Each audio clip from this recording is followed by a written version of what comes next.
Welcome to Beyond Sight. I'm Chaz Sharp, and here at Beyond Sight, we are continuing to focus on developing mental acuity. As I mentioned before, the word sight, acronym, stands for self-awareness, insight, growth, health, and thought mastery. With each episode, we'll be focusing on aspects of that acronym. All of it is essential and important in order to go beyond sight.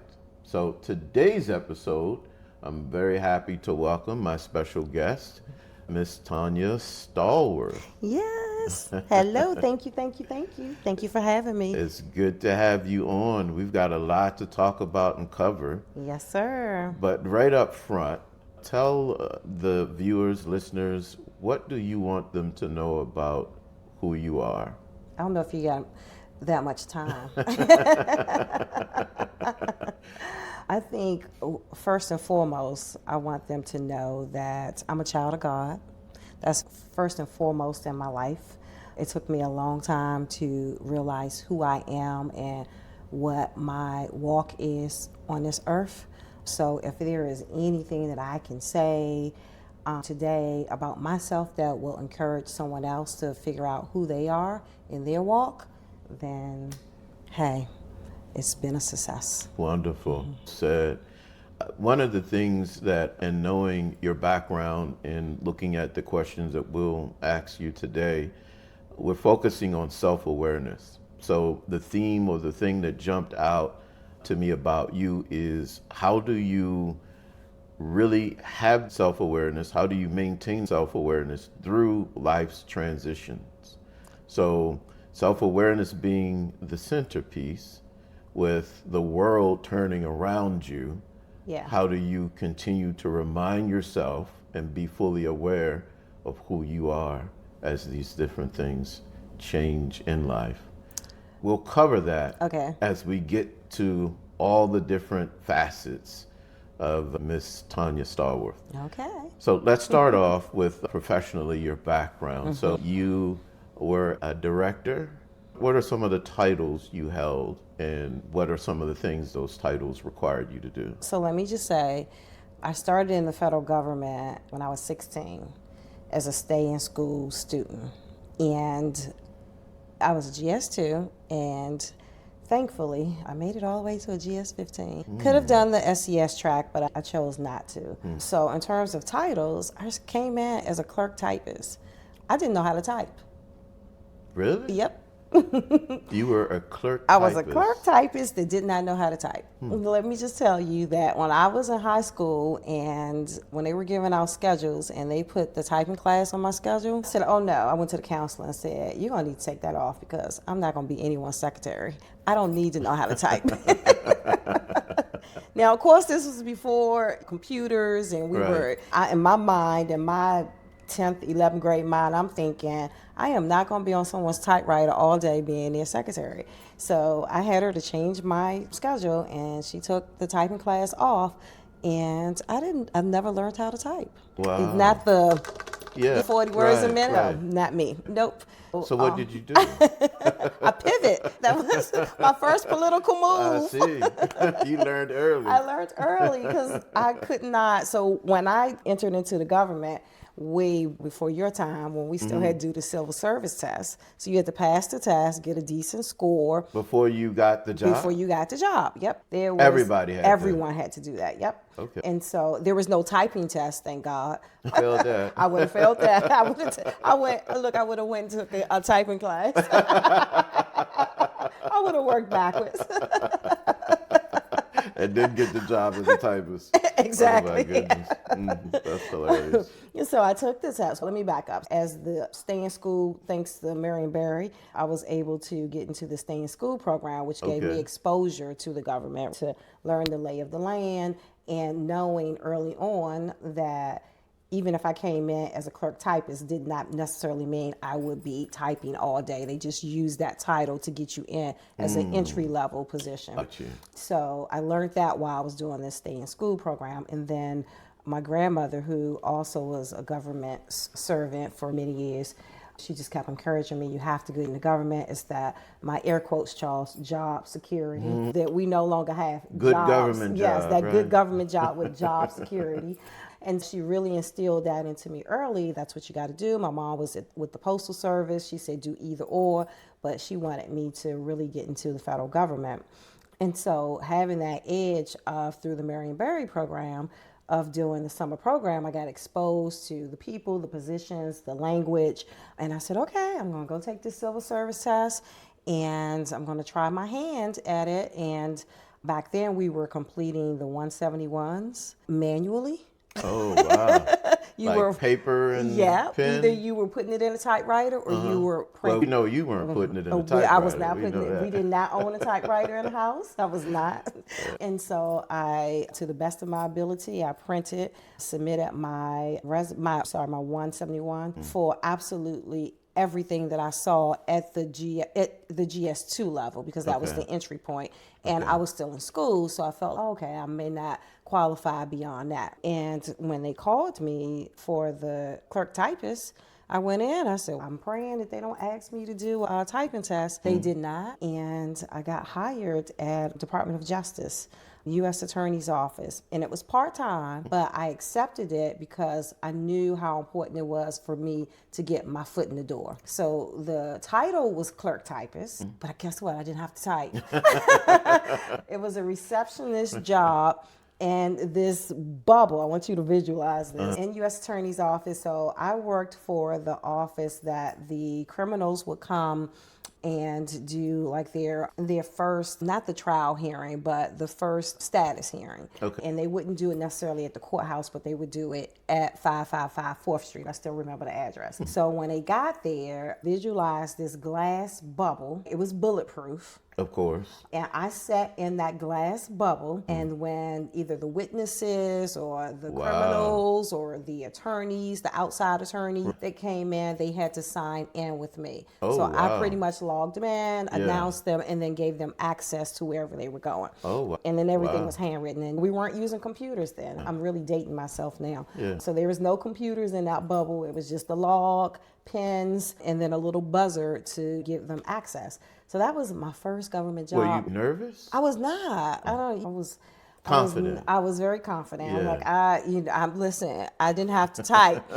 So you was good. I was good. I was like, okay. I was not nervous. My mom was more nervous for me. She was like, Okay. oh my God, I don't want you to be in that environment. What Yeah. if something happens? I said, I'm protected by the bulletproof glass, so I thought. And I did see some things. I saw I'm sure criminals you try to get did. away and I'm sure. jump over the rail. And it was, but I grew up in Southeast, and so I saw some things there too. So I just it didn't bother me. I was just so grateful to have that first job. And let me back up to say, I was also a mom at that time because I was a teen mom. Okay. And nothing against public assistance. I know it's there to help. And if folks need it, by all means, utilize it. But for me, at that young age, in my young mindset, I was determined I am not going to depend on the state to feed and clothe and house me and my child. Yeah. I'm going to get out here and I'm going to do it on my own. My mom also was a teen mom, but she stayed with my grandmother, and my grandmother took care of all of us. But that gave me early on that determination to, I can do whatever I need to do or want to do. Got it. And I said, all right, I was trying to go to school at the same time. By this time I'm in UDC, trying to work this part-time job and learn to be a mom. I was blessed to have my mom and my grandmother to help me, but I took that part-time job. I said, I'm going to turn this into a full-time job. This will be the beginning of my career. Talking about climbing Yep. up the ladder. Wow. Yep. Started from the ground That's right. and went all the way up. Exactly. Now, so you grew up in D.C., Southeast Washington, D.C. Yes. And for those that aren't aware, back then, the mayor, Marion Barry, had an awesome program Yes. that helped teenagers in their senior year of high school? No, actually, my first Younger? my first summer job in the Marion Barry program was at age 14. Really? Yep. That's incredible. Yep. Wow. I think she also hired me to be a typist.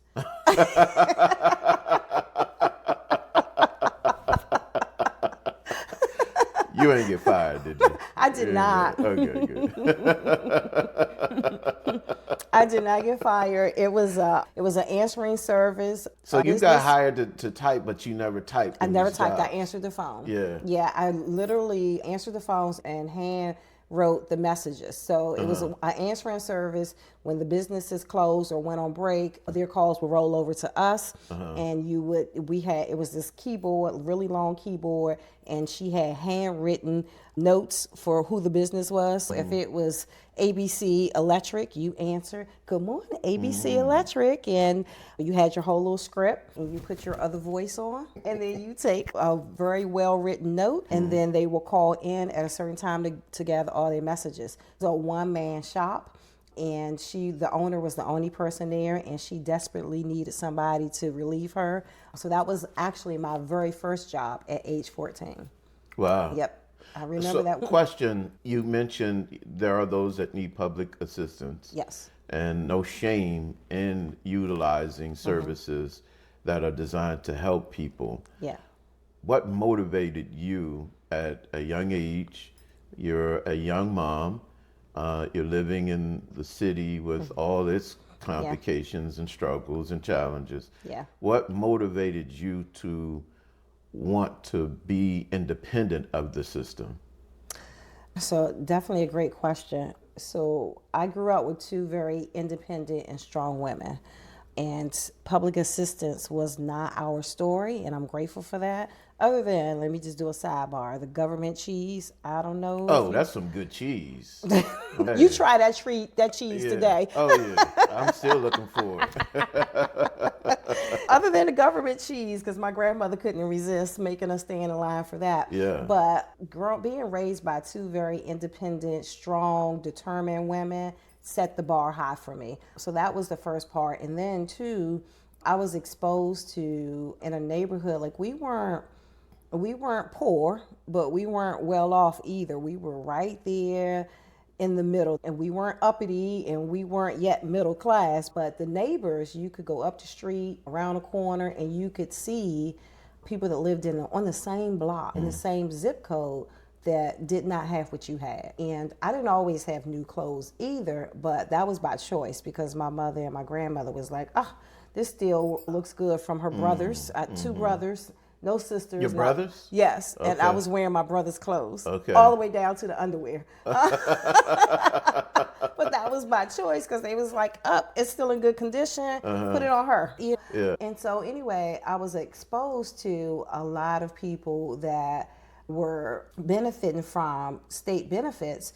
And again, you do what you have to do, but I saw that a lot of the women in particular, they elected to continue to have more kids so they can continue to get higher benefits. Okay. And that became their mindset. The system. Exactly. Becoming a slave of it. Exactly.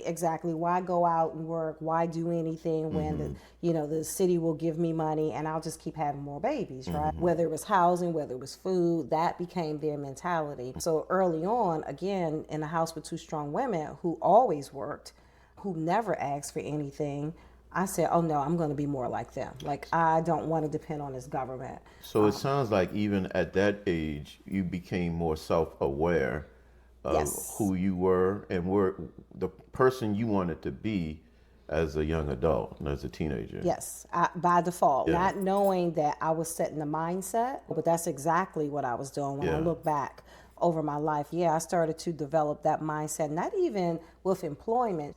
I can remember age 9 or 10, like I was very independent, very much wanting to help people. And so the same neighbors, if they had daughters, because again, I didn't have any sisters, younger or older, but if I saw that their clothes was a little tattered or if their hair was unkept, I would bring them in my house, in my grandmother's house, wash their hair, put my clothes on them, And I can remember my grandmother saying to me like it was yesterday, would you stop using all my water washing everybody's hair? And that's how I learned how to braid. I started with the doll babies, and then I just started bringing the younger girls in the house, and then they would go back home. And no one told me to do that. It was just placed in my heart. And then I would just do it. And that was like really starting at around age 9 or 10. And then by 12, I was babysitting infants. And my mom used to say all the time, who is trusting you with their infants? You don't even have younger siblings. You don't even know how to change a diaper. And I'd be like, that's what you're for. And it didn't, and of course they would compensate me, but that didn't even matter. Right. I just early on had a heart to take care of people, to give back. And that clearly all came from my grandmother, because that's who she was her entire life, taking care of everyone, all of her family members, her sisters, kids, the neighborhood kids. She was just always, she was that person that everyone depended on, relied on. And unknowingly, I morphed it into my grandmother. But as I've gotten older, and I know I'm maybe getting ahead of myself, but since we're there, I had to realize how me becoming like my grandmother was my curse and my blessing. Yeah. Okay. And as we talk more about self-awareness, because when you're taking care of everybody, you lose you. Like when you sometimes forget to take care of you. And my grandmother had lost that in her life because she was filled with love to take care of everybody else. But I also, when I think back, I can remember peaks and valleys of her not being her best self or being her happiest. And then I fell in that too with my marriages, with my kids, with my jobs. I started putting everything and everyone first so I could do a great job. Not that I could be perfect, although I am somewhat a perfectionist, but it was just who I am and how it was breeding into me at such a young age. And I emphasized my grandmother because my mom had no problems with taking care of self. But my grandmother was very much that one that she would give her last dime or make certain that everybody ate. And I can remember times that I actually went to bed hungry and my first husband didn't know, because we had our kids, it was a blended family. We had his kids, my daughter, our kids, my in-laws, and we also had a revolving door of friends and family just always in and out. And it was what was the saying? When your house, what is it? House rich and house poor. Yeah. So we had the big house that we had built, but really barely eat. Exactly. I never complained. My go-to was, as long as everybody else is happy, as long as you're taking care of everybody else goes to bed hungry, I'll be all right until the morning, and then I'll figure it out. And that was my thing. I'll figure it out, because my grandmother always figured it out, right? And that was my example. And I grew up in a house where my mom was mom and dad. Okay. So you didn't grow up with a father present? Nope, I didn't. And that's a whole nother thing to unpack, right? Yeah. Because you don't realize, you think, oh, he wasn't there, so I can't miss what I didn't have. But all of the emptiness that comes with it, and then watching my olders, because I have, like I said, 2 brothers. We all have different fathers. I didn't have my own biological dad there. And then that played into decisions I made later in life. Some healing that I had to do, I wasn't even aware of. Especially as a daughter or as a young lady growing up, you find that missing that male influence definitely can have long-lasting negative impacts on decisions that are made. Yeah, you mentioned absolutely. the word marriages. We'll get into that a little bit too. But now let's fast forward to you now moving your way up the ladder. So now you're a GS 14 in the government. So now you've established yourself. Yes. I like to think that I established myself when I was GS 9. I know that's right. Yeah. Probably as that clerk typist. You were established back then. You got me straight on that. You're GS 14 and now you're established. You say, no, I was established at GS 9. Why do you say that? Correct. Why do you say that? So the first thing is how I came into government, where I still had not finished college. The way I was looked upon, oh, you're not going to go beyond a GS 5, right? The stats are not favorable for you, right? Not too many people look like you or come from where you come from will excel in a government, right? You're going to need to go finish school. You're going to need to get multiple degrees and a long list of things that you're going to need to do to even think about getting in 2 digits, right? And so those things weren't said directly to me, but it was alluded to in the environment that I was working in at that time, still at Justice, and it was a pretty much white dominant office, and it was pretty much frowned upon. Also keep in mind that even though I had moved to a different office, I was still with Justice but left U.S. Attorney's office and now with the antitrust division. So most people would look at my resume and be like, oh, she got her start from the Marion Barry program. And you remember Marion Barry had all the scandals, and so it was like looked at as Like this it a ain't it. handout. Yeah, and a handout. Yeah. So you really had to prove yourself. So Chaz, let me tell you, the one thing that's consistent is that I've had to prove myself my entire career, right? From beginning to end, right? Like that. And some would say just in life, and maybe that's just how it is, and you think that, oh, it's going to get easier, and for some it does, but for me it's always been about hard work and showing that I can do this, I got this, and I had to learn that early on. Going back to your question, at the GS9 level, in the antitrust office, I worked in the finance office. And at that time, I was an accounting clerk, and I hated math. You can't make this stuff up. Yeah. Clerk typist didn't know how to type. Accounting Don't like clerk math. don't like math. I'm like, you put me in it, I'm going to figure it out. They don't need to know that I hate math. I was horrible at math in high school, was avoiding it in college as much as I could. But they don't need to know all that, right? Put me in a room, I'll figure it out. So I'm in the finance office, accounting clerk, doing payroll. At that time, we were doing the time and attendance manually because we still didn't have computers yet. So I think we had the carbon paper or something. I think it was the typewriter. I can't remember. But every office that I worked in, my number one goal was to be the number one stellar employee. I'm going to do what is asked of me plus more. So my mindset was, I am going to, if I'm a GS 4 or 5, I'm going to work as a 6, 7, right? I'm going to always work 2 grades ahead, learn what I need to learn, show up first, be the last to leave, all of that. I've been that way my entire career because mentally I'm thinking I have to compete against those who are already college educated, those who don't look like me, right? Those who weren't in the Marion Barry program. So I have to show up and be 10 times better. That's been my mindset from day one. So because I had that mindset, by the time I became a GS9, we were in career ladder positions, and GS9 was it. They said, oh, you can't go any further than this. This is where it caps. Even you sit in it forever till you retire, the ones before you, or you move on, and to get in the double digits, you're going to need this and this. So here that goes again. So I was like, let me see what we need to do in this office. So I started doing my own little observations of things that was missing or things that just needed to be better, right? So that was the beginning of me starting to strategize. That was the beginning of me trying to build better business practices. Now, I didn't know that's what I was doing, right, with those terminologies, right? I didn't know that all of those things was going to lead me to leadership positions. I'm just trying to figure out a way that I can turn this 9 into an 11 because they didn't do 10s. You went from 9 to 11. GS9. Yes. Sorry. Yeah. They went from GS9 to GS11s. Right. Yep.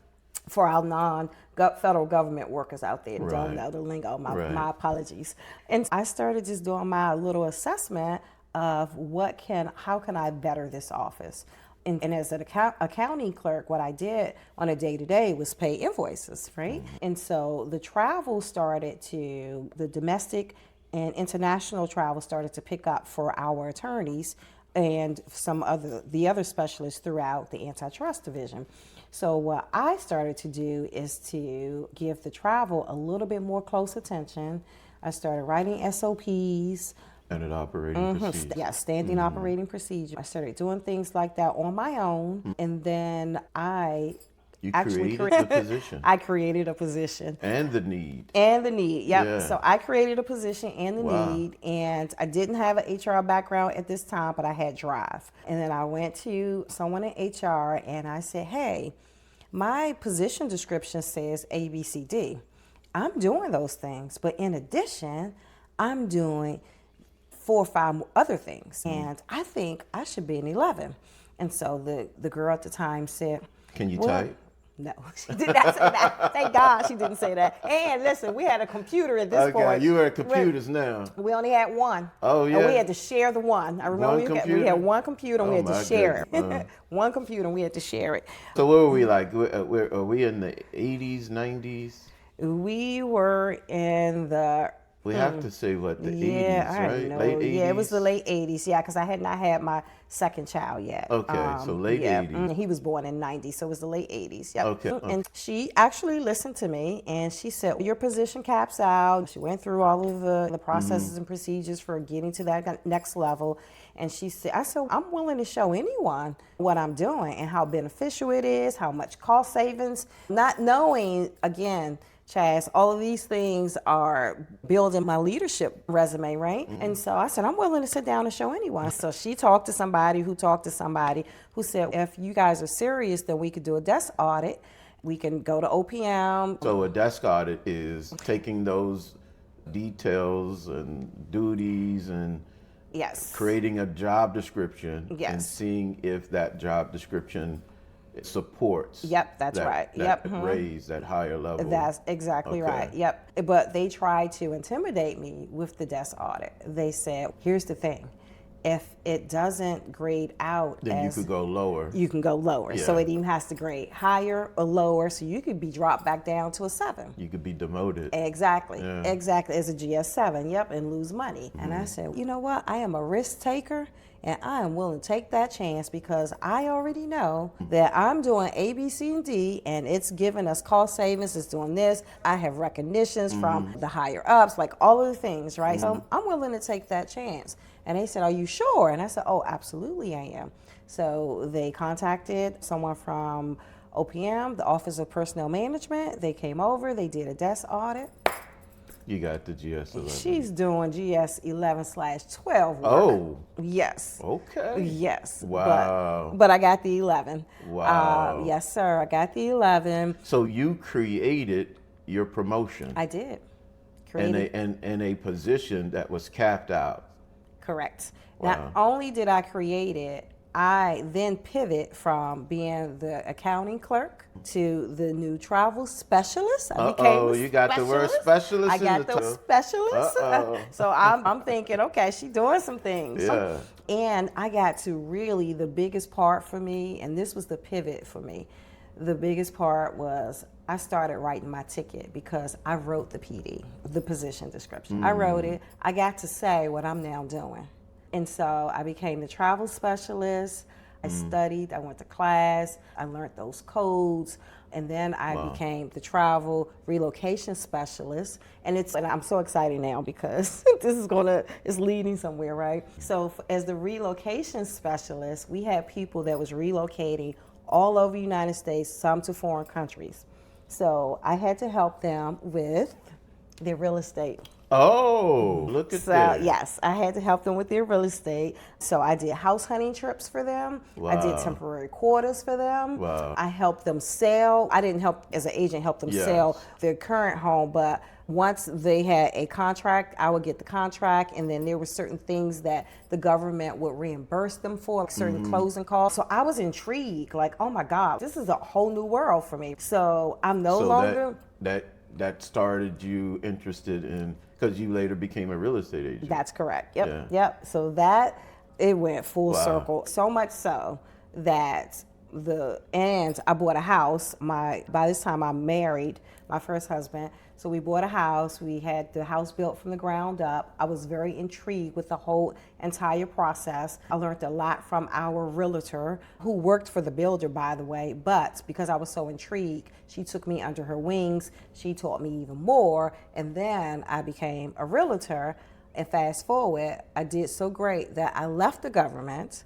to become a full-time realtor because I was doing it part-time. Became a full-time realtor, and I was very successful. But then I went through the divorce. And that little thing called health insurance. The little thing, especially with kids. With kids, right? The kids need to go to the doctor and all that. Life happened, Yeah. and I needed that health insurance. And again, that separation, divorce happened, and I ended up I called the same person that converted me from accounting clerk to travel relocation specialist because he told me if I ever needed anything to call him. I tucked away my pride. I made that phone call and said, hey, real estate is going great. The kids, I need health insurance. I need stability. I would have great months and then a not so great month. And the not so great months weren't enough to not only feed my kids, but I still had my bonus kids with me. And it was a lot. So I ended up making that phone call, same office. He said, give me 2 weeks. You've been such a phenomenal worker. I'm gonna make something happen for you. And remember when I left, I was GS11, right? So he called me and I said, oh, he's not gonna call me. Because at that point I felt like, oh, I'm at the worst, right? I got this house, we don't have any equity. I got caught up in that 2008. Housing yes, market exactly. burst. Yeah. Yep. And I said, he's not going to call me. I'm going to have to figure it out. I started taking part-time jobs just to bring in some steady income in between commissions. But he was true to his word. He did call me. He called me almost maybe 3 weeks later, and he was like, I figured it out. I said, what did you figure out? He said, and I had already explained to him my financial woes. I was clear and honest. I didn't want to, I wasn't honest about not being a typist, but... or like in accounting. But by this time, I've learned something. Advanced. Mr. Executive Officer, that was his title. Here's my scenario. Here's where I am financially. Here's where I am with my marriage, my kids. Laid it all out. He said, I appreciate, he didn't look like us. Okay. So it was hard for me to open up because I was worried about being judged. This was a white guy occasion. Yep. And I was worried about being judged because remember, I said I had to keep proving myself. Yeah, she's from the Marion Berry program. She hadn't finished college. All of the things, right? Stereotypical stuff. Exactly. So it was hard for me to pick up that phone, make that phone call, say, because he had asked me before I left, are you sure you want to do this? Are you sure you want to do it now? And I'm like, yeah, I got this thing down. I'm great at it. I got a husband at home to fall back on. All of the things, the stars are aligning. And he was like, okay, I don't know, but if you need anything, call me. And most people just say it and don't mean it. But Mr. Executive Officer, I called him. He called me back about 3 weeks. He said, okay, I got a plan for you. I said, what's the plan? Based off of what you told me, I cannot bring you back in the finance office because I had to file bankruptcy, right? He said, I can't bring you back, but I created a position for you. So now, Chaz, I'm going back full circle, risk taking. Back to the whole mindset of when I took that part-time job. I had to go back to that mindset. Okay, I'm going to make this work. He said, I can't even bring you back as a GS11. I got to bring you back as a 9. I said, okay. But for a half a second, I was like, tag, I worked so hard to get that GS11 because you created it. Yes, and I was like, I gotta go back, same office at 9 and same people, and they're gonna be like, did that pride take over? Just a half a second, because we're human, and own it. Like when you know that you're feeling those emotions, feel it, and then work through it. So I felt like that, and then I looked at those babies. I'm like, yeah, but they need food and health insurance and consistent income, and they need a mom that's present because it's only one parent in the house now. And real estate kept me working all kinds of hours, right? We still wasn't doing electronic contracts at that time, so I was still typing my contracts, sometimes handwriting them, then I had to fax them in, all of that. So yeah, that pride creeped in, but a half a second, I promise you. Like it was not, I didn't say, oh, let me think about it. I was like, I took a deep breath. Okay. Yeah. I said, okay, when do I start? Yeah. He said, all right, I'm going to have the HR person reach out to you and they'll work out the details. Wow. So this man moved mountains for me. He put me in another office. He was still executive officer over that section. So I couldn't come back in that office because of the bankruptcy. He put me at a different location on Vermont Avenue Northwest. And he made me an inventory specialist, and I had no inventory experience. Of course not. But don't you do inventory at home? You do, naturally. Exactly. Yeah. So inventory is inventory. Yeah. And it was project driven. Okay. And this is what he said to me. He was like, Tanya, we have gotten dinged by GAO because we have not done inventory. Government Accountability Yes, Office. thank you. And we have not been very accountable with our equipment, and we got equipment and old equipment in closets, and stuff is just everywhere. So we need to put together a inventory protocol. Wow. Yep. So I started coordinating with the DC school systems. They just had to come pick up the equipment. Right. I worked with IT, first experience with the IT department. Wow. Opening up other yes, doors. Exactly. And of course, when you're in it, you don't see it. Yeah. And this is So a lot of this is because, one, you seized the opportunities that were presented to you, and you were forward thinking and trying to see what more you could develop Yes. based on the circumstances, Yeah. what the job was, and how you could basically convince them that you were needed. Yes, Yeah. absolutely. And that has been my path ever since. Like every position I've had since then, like I go in with showing you how much you need me. Yeah. I'll figure it out. Yeah. I go in, I'm the problem solver, and give it to me and we'll get it done and more. And that became my mindset. I said, this has been great. Done everything you needed me to do and more. It's time for me to now chase my grades back. Remember, I was at the GS11. Right. I'm doing all this now as a GS9, and I have been doing it. I didn't wait to whole 4 years. I think maybe around that third year is when I really started to market myself out there. But I made it work because everything was project driven, and he would give me an assignment and he would say, okay, give this back to me in 30 days. I would get the assignment done in 2 weeks. And then the first time I did it, I gave it to him in 2 weeks. I'm all happy. Here you go, I finished. And he was like, oh, scrambling, trying to figure out, okay, I don't know who else needs help. So I was like, okay, lesson learned. Just because you finished, then you don't got to turn it in right away. So the next project I got, another 30 days. I finished it in 2 weeks. And then I just put it to the side. And then I started working on other things. That's when I started working on more policies and just kind of educating myself on other things in that field. And also I was still doing real estate. I was able to do my work, still do a little real estate in the later afternoons. So life was great because I had the flexibility. I didn't have my supervisor on my back. She was in a different building. I was able to succeed in that position as well as continue to be successful with real estate and get to the gym every day at lunchtime. I know that's right. Because I had so much time on my hands, but that was my first lesson How many in kids time management. And how many kids did you have at that time? And by this time, I had all my biological kids, Right. and I still had my bonus kids. I had 2 of my bonus kids, so I had 5 in the house. 5 and wow. Yep, by this time. Wow. Yeah, yep. So what are some of the titles you held as a GS14? Just give me the titles you held and at that grade level. Now, the scale goes up to 15. Yes. So if you're a GS15, then you are at the top Of the GS echelon scale. of the federal government. So Yes. you're high level, you're dealing with some senior level employees issues. GS14 is like a precursor to that. Yes. So what were some of the titles you held? HR specialist.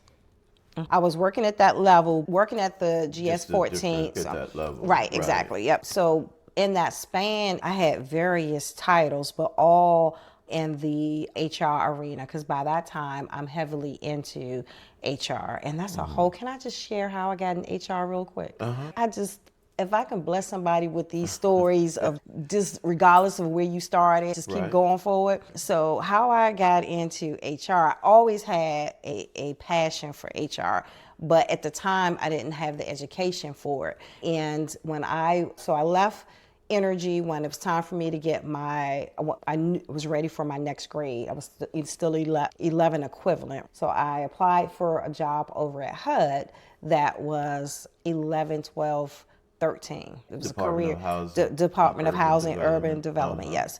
And the position was career lateral. It was GS 11, 12, 13. And remember, on paper, I'm a 9, but I had already had previous status as an 11. So I applied for a job in the admin officer, administrative officer office, and they had multiple positions. So I didn't know anyone. I applied, put my best foot forward, got the interview, and my goal is to always make certain when I'm interviewing that it's a conversation. You know, I am flowing, even if I'm nervous, like it's flow with the conversation, because the person that's interviewing you is human just like you, right? So that way they get to see your personality and not just your skill set. I really believe that it's not all about the hard skills, the technical skills, that soft skills, because hard skills, let's be real, the technical skills will get you to the interview, but the soft skills is what's going to help you get the job and maybe keep the job. Yeah. So I accepted, so I got the job offer at HUD in the admin office as a management analyst.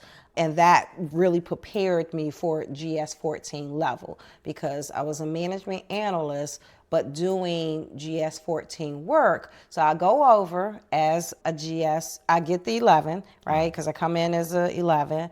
I wait till I get there, prove myself, and then I say, hey, by the way, supervisor, I used to have status as a GS 11, and I served as a GS 11. So what can we do to get me at the 12 level? So I probably was there a little over 90 days, just enough time for them to love me already. And so she was like, I don't know if you can do that. And I was like, oh, I think you can. I said, but let's research it, right? Let's talk to HR. And I had already done my own research. And because I've always had a passion for HR, not so much staffing, but I know I had to learn it just enough to be dangerous with it. Long story short, we did the research. They promoted me within 90 days to GS 12. Wow. My peers was not happy about that. I'm sure. Like she was just a Yeah, 9. just walked in the door. Right. She was just a 9. We gave her 11. 90 days later, she's getting a 12. And so I got my 12. And then the next year came around, I got my 13 without any issues. And again, I am doing the admin officer's work, which is 14 levels. At that time, the admin officer was a 14. The administrative officer, he had oversight over the budget, the travel, the contracts. I had not been exposed to contracts per se, but when I did inventory, that was in a contracting office. So I had enough on my resume to be dangerous, because I had to put contracts in place for those schools that was picking up, right? So I had enough to be dangerous, and to really, my admin officer, I didn't appreciate it at the time, but the fact that he didn't do his work really helped me, because I learned his job, did my job, and then was definitely operating at a 14 level, but still at that 13 level, because I got in that 13. But you had the experience. I had the experience. Yes, yeah. Exactly. And so while doing all of that, I ran into, in the HUD hallways, the supervisor I had at Justice.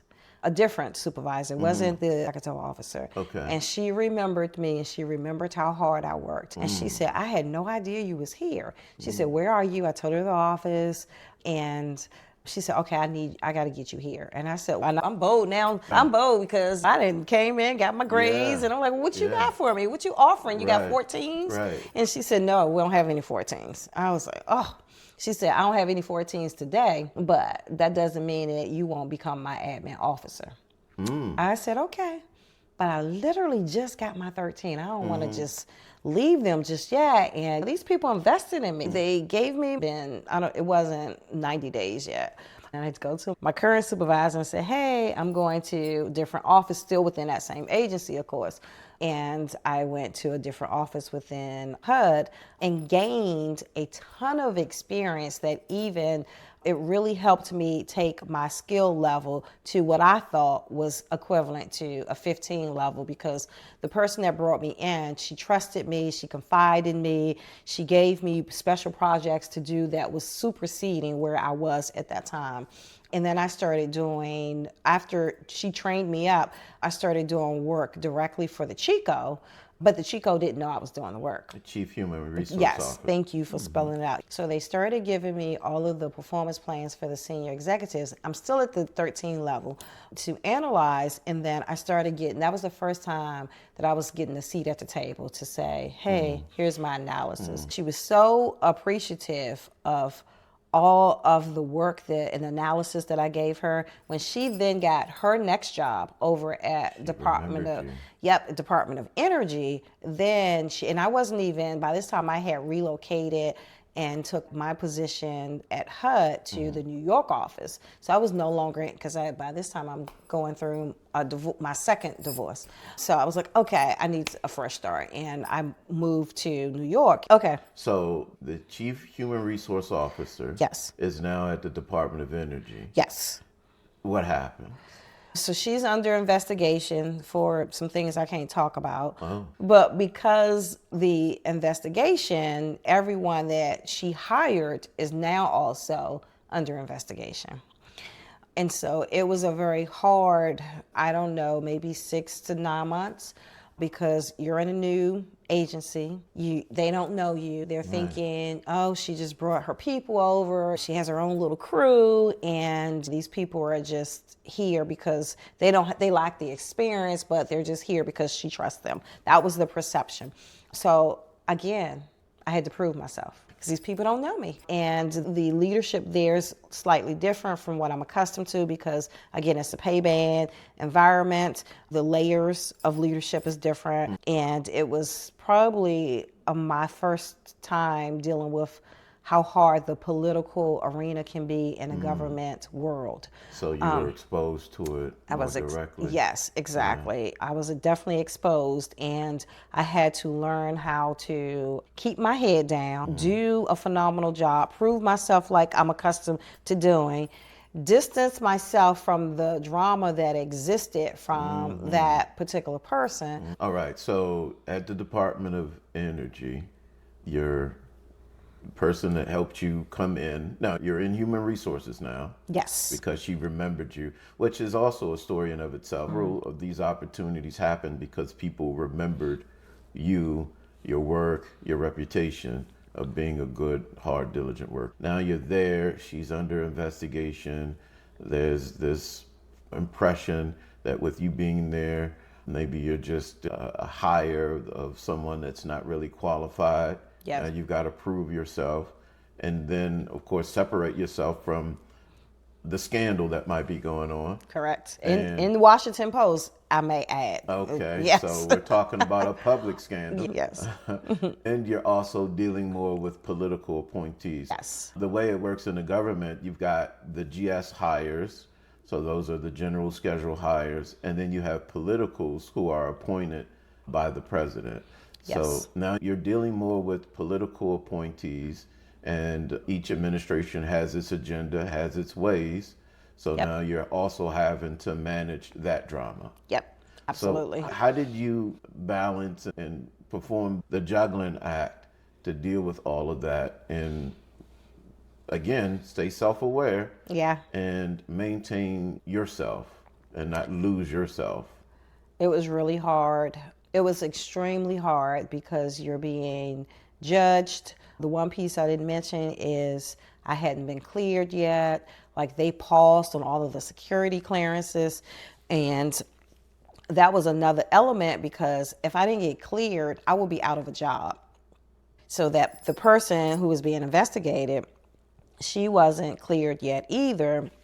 And all of our who came from, because she brought maybe, I guess, I don't know, about 5 or 6 people with her, and surrounded herself with people who were loyal, but more importantly, they had the technical experience to do the work. No one was given anything, right? But that wasn't the perception to the people that was already there. So daily, I feared, is this going to be my last day? Because I don't know if I'm going to get cleared. No fault of my own, but because it's perceived as guilty by association, right? So we all walked on eggshells. Every day you were a nervous wreck. You didn't know, like, we were being interviewed. There was different layers of the investigation. And they would take us from our office and we were in DC, they would take us to a Germantown offsite, put us in a padded room, like at a police station or FBI office, and they would have computers on the walls, and you were being interrogated. Wow. And they were digging in your past. At the time, I was in the process of selling my home in Maryland, and I had just moved back to the area, and I had rented my home out. So I was in the process of trying to sell that, and this was my second home, and it was a behind in a mortgage because it was a transition. So they went digging in my financials. They asked me about that. I said, I'm in the process of doing a short sale. I had to explain all of that to them, what that meant, how that was affecting me. They went through my bank accounts. They said, oh, what's all of these food expenses in your checking account? At that time, my grandmother was still living, so I was trying to take care of her, struggle with the kids, the selling of the house, and I did a lot of, we didn't have DoorDash then, just ordering food. And so I did a lot of that. So they saw that on my bank statement, and they was like, why do you eat out so much? And I said, I'm taking care of my grandmother, so I got to make sure that she eats, but I also work long hours. And I'm explaining myself to them, right, in this padded room with all of the computers and the cameras in your face, and you're already nervous, and you know that you're not guilty of anything, but you feel like, oh my God, what's going to happen to me? Am I going to have a job? Or what are they trying to connect me with something I didn't do? All of these things are going on in your mind. And I said, I'm trying to take care of my grandmother. I don't live with her, but I take food over, so it's easier for me to pick food up or have it delivered. And then the investigator said, haven't you heard of Meals on Wheels? And I was so insulted. And I was like, yes, I'm doing the way that it was very much harassing. She made me feel like I wasn't a great granddaughter in that moment because you're buying all this fast food. Why aren't you doing Meals on Wheels? So, and I know this is a long way to answer your question, but during that period of 6 to 9 months, that's what I endured. That was my mindset. I was scared. I couldn't go home and vocalize it to my kids. I wasn't married at the time. I'm really internalizing all of this, right? I was afraid to talk to anyone because it was already told to us by the chief of staff, don't talk to anyone. If we hear you say, that person's name, then you will be written up. Like, they were saying things that wasn't even legal to do or say. And they used the scare tactic for us, and it worked, right? And so in the midst of all of that, during that 6 to 9 month period, I said to myself, okay, you know what? I am afraid, but I can't operate like that. These people don't know me. I have to show them who I am, what I can do, because all they know is who I'm associated with, right? And I remember the chief of staff coming in, and she was like, she came in like we were in the military, because they very much treated us like we were in the Marines.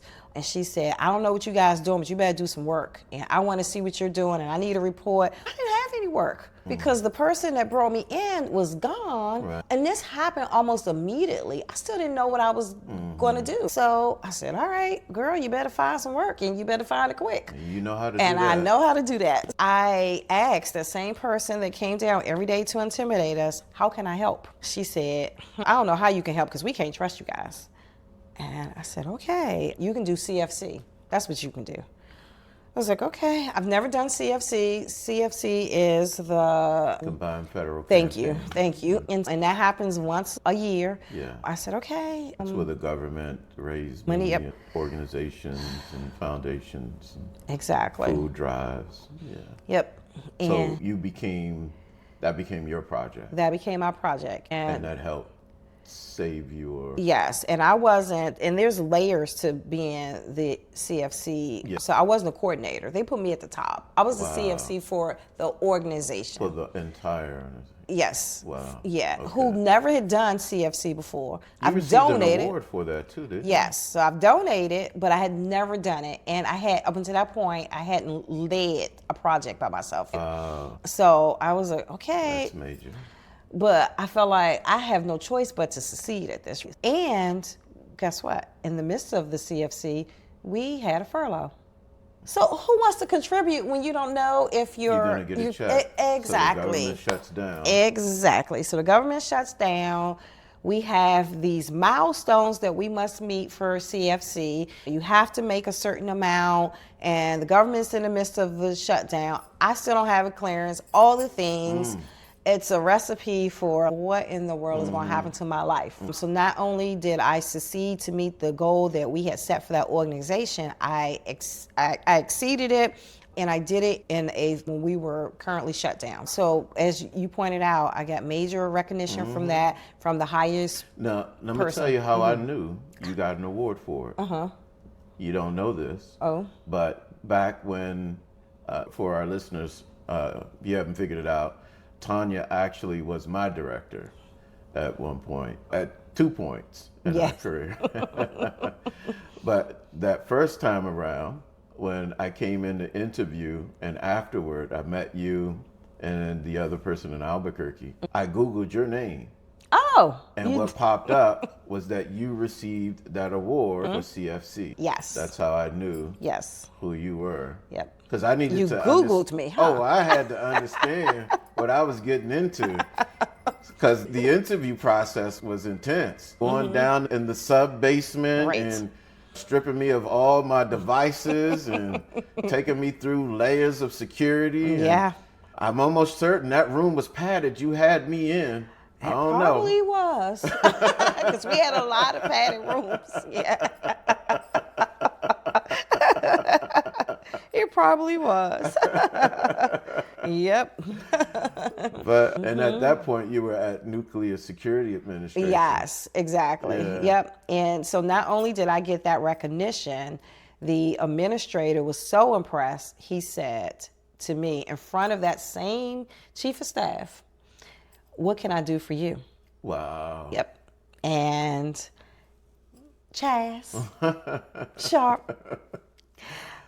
I thank God all the time that I was able to quickly think on my feet, because it wasn't planned. I didn't even know I was going to have the meeting. It was, he wants to see you. Come on. Administrator, you're talking, again, a political appointee at the top of the organization. Correct. Yep. Yeah. Correct. And he knew all of the drama. Yes, of course. The investigation. Of course. That person hired me, knew the resume, right? That of the resume. And then who knows what was added to it, right? What other narrative? Exactly. So he wants to meet this person who made him look good, right? And he had the chief of staff come get me, and she's, come on, like reluctantly, right? What you meant for evil, God turned for good, right? And so when he said, after he gave me a certificate and all of the things, all of the nicety things, he said, "What can I do for you?" Wow.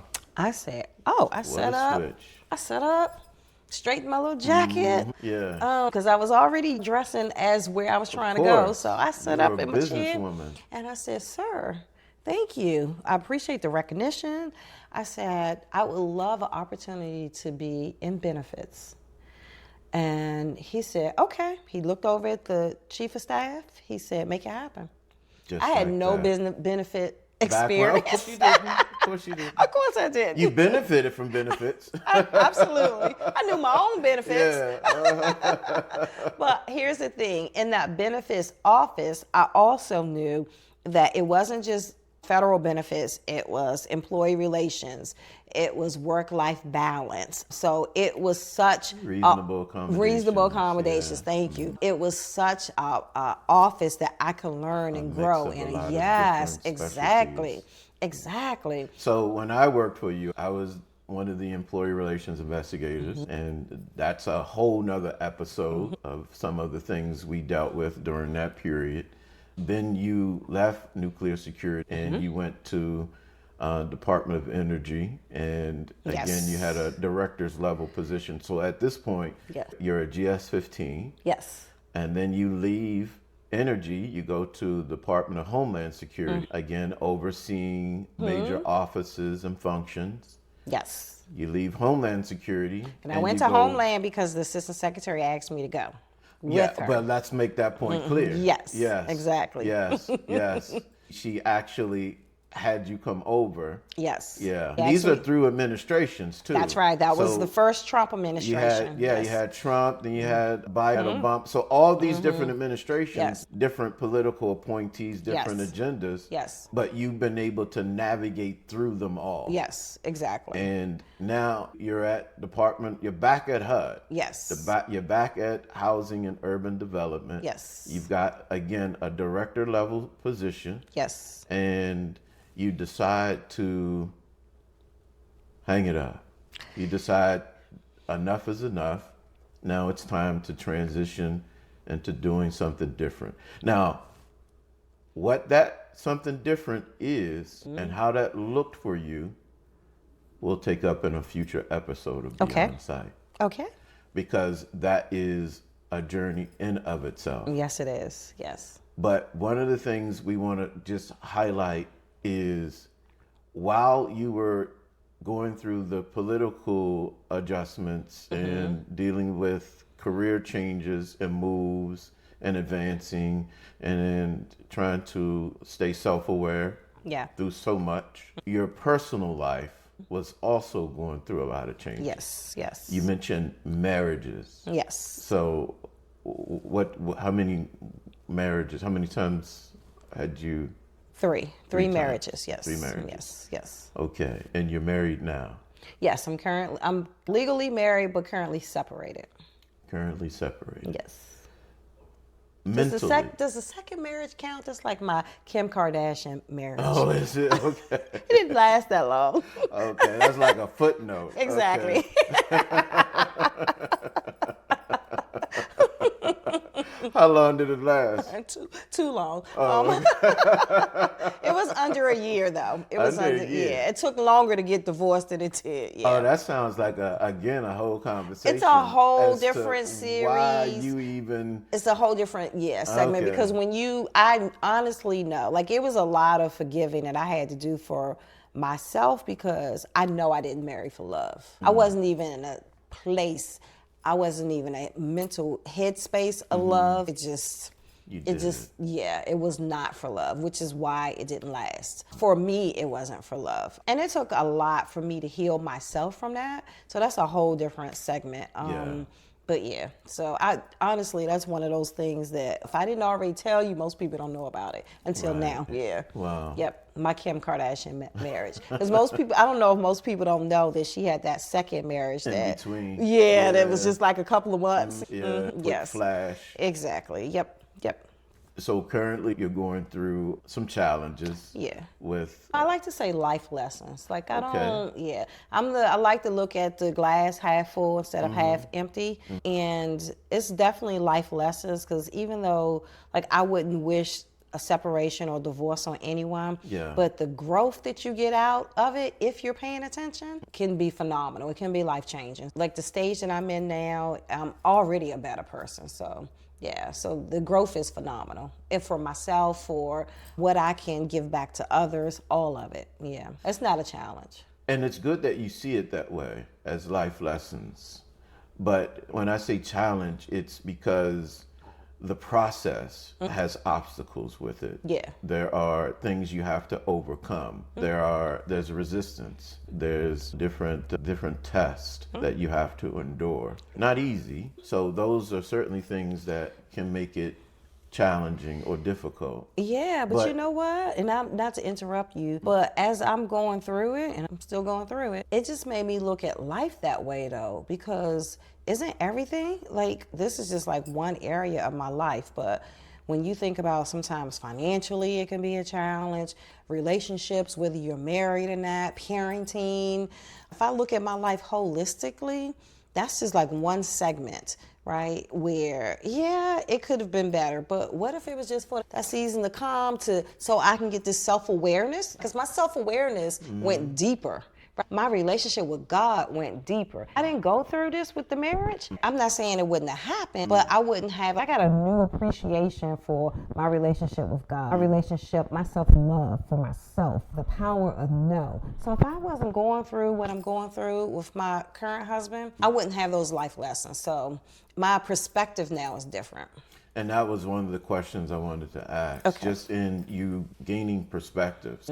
For me, I'm not afraid of challenges. In fact, I'll meet the challenge head on because, to your point, challenges is what can make you stronger. Yeah. If you're working out in the gym and you pick up that 5 pound weight and it's light and easy, pick up that 10 pound weight and see what it does. Now it's giving you some resistance. Now you're challenging your muscles. Yes. So now you're building something. And of course, as we well know, those that definitely believe in God's word, we know that through tests that a person's faith is strengthened through those tests. So the challenge is not the problem. The problem is being able to see past it and being able to overcome it, being able to endure. Yeah. So for you, what has helped you to keep that perspective, to build mental acuity and to stay strong mentally and emotionally? So it depends on what season I'm in, and it depends on what my challenge is, my air quotes, sharp. And this is us being real, and I know you know me very well. Oh, yeah. There is, first and foremost, my faith, but I'm human. So there are seasons where it's Jay-Z and Beyonce that's getting me through the lyrics, because I need to toughen up and be like, okay, girl, you got to go do this. After I get up, pick myself off the floor from praying, then I need to toughen it up. And sometimes it's some lyrics from some hardcore rap. I'm just keeping it real, right? Especially if it's the challenge of the workforce, if I'm working in a political environment and things are really hard, I need to go in with tough skin. Sometimes I'm doing that with Jay-Z playing in the background or in the office, right? I'm prayed up before I leave the house, but before I hit the door, I'm listening to something that's... You and your hardcore mode. Exactly.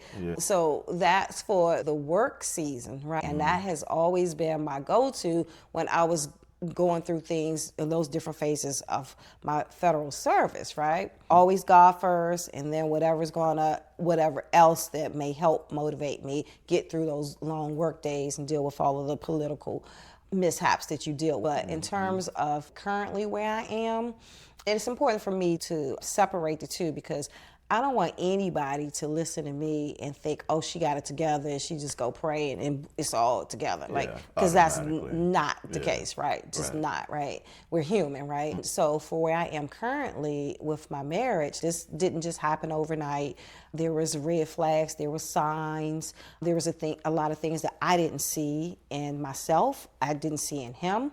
And when things in the last year really started to get bleak, coupled with how I internalized everything and didn't do things the right way. I didn't talk about it. At the time, I wasn't in therapy. I didn't share with my family, maybe a couple friends, but I still didn't say the full picture. And I was suffering mentally, right? And I had to have that almost break and just really surrender. And God, I don't know. I surrender. Help me with this challenge. Help me understand where I am mentally. Why am I feeling the way I'm feeling? I can remember telling my husband, this was some time ago, I don't know what's going on with me, but I'm not suicidal, but if God takes me tonight, I'm okay with it. I remember saying it, and he was the only person I shared that with. And that was me truly opening up for the first time. For the very first time, what I was feeling inside. And it was hard for me to say those words. Wow. And it wasn't received. I don't know if he just didn't know what to say. I don't know if it's the fact that he's a little emotional detached. Like, no shade. This is just my truth. It's my truth. I know, and I knew then that he loved me, but I don't know if it was just too much for him to handle, to understand, but that's where I was feeling.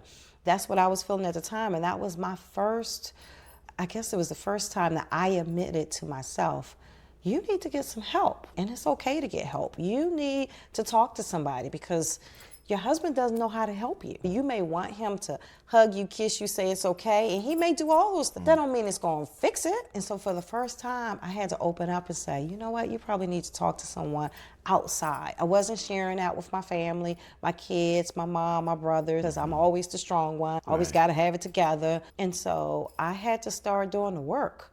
And it was hard to say it out loud. You are probably one of I don't know, 3 that I've ever said that to now to all of your subscribers. And I hesitated. I asked myself, are you going to share that? But it was important for me to share it because I don't know who else out there may be feeling the same way. Yeah, And yeah. although I had no intentions of ending my life, but I was absolutely okay with if it ended that night, if I died in my sleep. Okay. I was okay with it because I felt, you know what, Lord, I did what you told me to do. I didn't reproduce. I didn't raise those kids to the best of my ability. They're all doing wonderful. They have their own families. Like, why do I need to be here? I'm not happy. Would you describe that as your darkest moment? Yes. Yeah. Yes, that was the beginning, though. It didn't end there. Right. That was the continued. beginning of my darkest moment. And did I get through that season, that moment? Yep, I got up, I prayed, I put on my gangster rap, I went to the gym. I got through that season. I pushed it down. Still, I got therapy, but I started the work. Therapy was like hit or miss. I would think, okay, it's a good day. I'm all right. But I hadn't started the self-healing. I didn't heal the little girl in me. I didn't forgive the little girl in me. There was a lot of stuff I had to do. I had to heal. I thought I had it. Once you get through it, you look back, then you can see the pockets that, yeah, you really wasn't healed. Yeah, you didn't heal the right way, or those type of things. You really got to do the work. There's no timeline. Some of us are doing the work until the day we die, and that's okay too. For you, what did doing the work include? Did what you say it also included being honest, like being completely open and transparent, and It was so many things that I had to do. The work was hard. I first, just to be honest with myself, right? Yeah. To go do, like I said, I had to go back and look at the root of everything. Why am I this perceived superwoman? And why do I have to be everything to everyone and I'm not being that to myself, right? What does love really look like? I had to ask myself those honest questions, like, why are you in a situation that you don't deserve to be in? But I couldn't do it by myself. I had to get a good therapist to, yes, to walk me through it. And I've gone through different therapists. I would tell anyone, you keep going, you find the one that you gel with, that you feel their energy. You don't have to stay with the same person. So I had to say, okay, this therapist served me for this season. He or she helped me get through this, but I need help getting through that also. I thought I had to deal with daddy issues. In therapy, I learned I had to deal with daddy and mommy issues. I didn't think I had mommy issues because I knew who my mom was and she was there. But I very much my mommy issues was tied to my financial issues. Therapy helped me realize that. So it was so many layers, Chaz. It was just so many layers, and it's not a one thing. And you still uncover. And I think the most powerful thing for me is when I really started to feel the breakthrough is with my current therapist. And we're talking about something that I've been trying to deal with and uncover for the last few years, right? This is not just yesterday or last year. Like it started to get more where my body was responding to the stress last year, where it started to get a little worse for me, but I was already trying to do the work before it got worse. You know how they say sometimes it gets worse before it gets better? Absolutely true for me. Absolutely true for me. And I say this honestly, if my husband knew how to be there for me when I needed him the most, I don't know if that would have been enough. Yeah, it would have been helpful to be held, and but it wouldn't have. It wouldn't. I still had to do the work. It went beyond him. Exactly, it went beyond him. It made me look at other relationships, just marriages, but my relationship with my family, and then more importantly, I got to go back to the superwoman, because where I wore that with a badge of honor. I'm the single mom, I'm doing this, my kids are great, and all those things are wonderful, and I'm proud of those things. But the thing of wearing that title, superwoman, when I look at my girls now who are phenomenal mothers and wives and daughters and everything in their lives, but I see them I see them trying to be them super women, and I don't want them to With that kind of pressure. exactly, because when you're trying to be everything to everyone, you lose yourself. You forget to love yourself. And if I had it to do all over again, yeah, I'm going to still do my very best, but I would very much do what I'm doing now, and that's applying the B words and not what you think. It's balance, it's boundaries, right? So those are the things that I'm trying to incorporate in my life every single day. And every day I have to remind myself, it's okay to have boundaries. No is not a bad word. And no is a complete sentence. And it's okay to say no to whomever is in your circle, right? On your job, to your spouse, to your children. Because I'm at that sandwich generation stage where caring for my mom, I have my children, I got my grandchildren. As you mentioned, I'm currently retired, but I still have other obligations going on. So it's still a lot of pulling and tugging, right? So it's even more important for me now to say no when I need to, or not right now. Or how about just don't even answer the phone? Because your lack of planning is not my emergency. And then one more piece to this. One more piece to this. What God showed me is that how will they ever come to me if you keep trying to be their God? And that, when he laid that in my spirit, oh man, and that's for everybody in my life. Everyone. That's from work calling me at times where I shouldn't have been answering the phones that I didn't see then, but I see it now.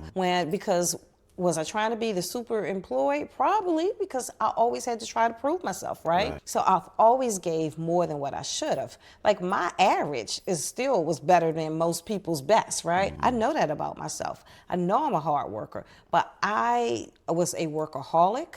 I found fulfillment and joy in that. I found fulfillment and joy in proving people wrong because you thinking one thing about me and watch me show you otherwise. I did not sign up to be a single parent or a teen mom, but I was going to do all of it well. So I took everything not to the 10th power, to the 110th power, but I lost me in that process. I didn't love on me in that process. It's not for someone else to give you that love. Yeah, that's nice. You want that love from another person, but you gotta give it to yourself first. Love yourself first. Yes, and so that's the piece now. Had I not gone through all those challenges, I wouldn't be giving myself that love that I'm giving myself now with the boundaries and the balance. Like, though, it's crucial for me. It's crucial for me. And I'm now able to teach others how to do that. So your retired life, or your life after the government, you're working as a counselor? Yes, more of a, so the title is employment coach, but in that it's counseling. And I am a certified life coach and also a Maryland State mediator. But before, the folks that I work with now, my current client base, are folks that have gone through some traumatic things and they're in a psychiatric rehab program. Some of the participation can break the barriers down of why you feel like you're not worthy, or why do you think So going back to the counseling piece. Exactly. Sometimes we don't even get to talk about employment because we got to unpack what happened over the weekend and why you didn't look for a resume because you was feeling whatever about the spouse, the house, the child. And life has prepared me for those conversations. Yes, absolutely. Yeah. You're highly qualified. Highly qualified. Even though I don't type. And you don't work with numbers. And I work with, and here's the thing, so about the numbers, I would do this work even if I wasn't getting paid. We will have to get you back too, because professionally you also worked, let me reword that, you also performed as a dancer for the Washington Wizards on the big stage. So out there at the center court, putting on performances. So we definitely want to bring you back so we can talk more about that. My short-lived and have some NBA pictures. days. Oh Yes. yeah. Oh no, we gotta do yeah. pictures. We have to do some pictures. Yeah. Okay. And there was a lot of media coverage too. It was. So we saw you, local media covered different things and stories related. Yeah. So that was a real exciting period. Yep, you and your brother came out to support. Oh to yeah. a game. Oh yeah. Yeah, we didn't get no free tickets, by the way. Yeah, they wouldn't have been good anyway. But you had better seats.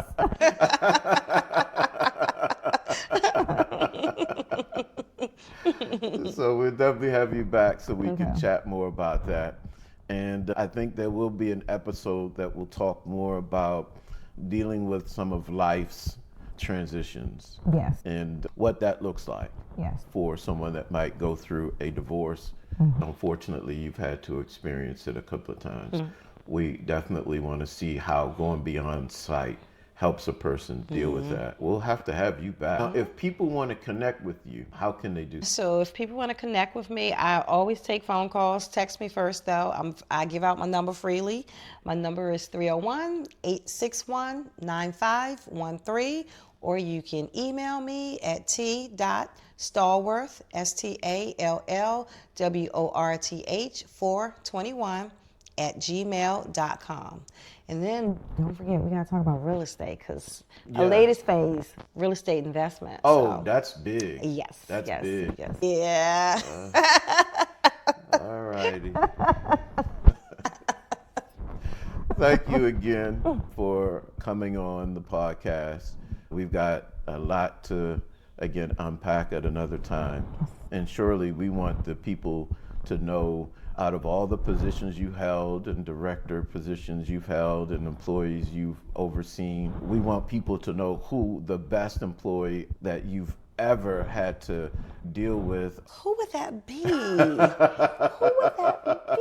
Yes, that turned into a lifelong friendship that I am so honored to have. It's a wonderful thing. And that's a story in of itself. Yes, I cannot wait till we share that. It was a cold day in March when I came down there for that interview. That was wild. Yeah. If I could end on one last thing, when we Please. talk about Beyond Sight, Yes. can we share the Beyond Sight moment when I had to hold you back from the DoorDash carrier? Oh my goodness. How do you remember that? I will never forget it. No one would have. Ever guessed? You know what? And I'm sure as this podcast grows, there'll be opportunities for sponsorship. DoorDash, call.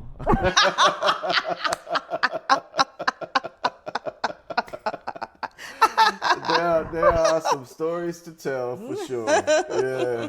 Talk about Beyond Sight. Yeah. He needed no sight that day. I just want to say. It was a miracle. Yes. So stay tuned for that story. Oh, it's been great. Thank you so much, Tanya. We Thank appreciate you. having you on. And again, viewers, if you want to continue to gain great content like this and more to come, we ask that you go down, hit subscribe, hit like. You're also encouraged to check out clips. There'll be special clips of this interview and other interviews. You've probably seen some of the Barside chat, so check those out on Instagram at Beyond Sight and Facebook at Beyond Sight. And as always, I've got to always put a special thanks out to the behind the scenes crew.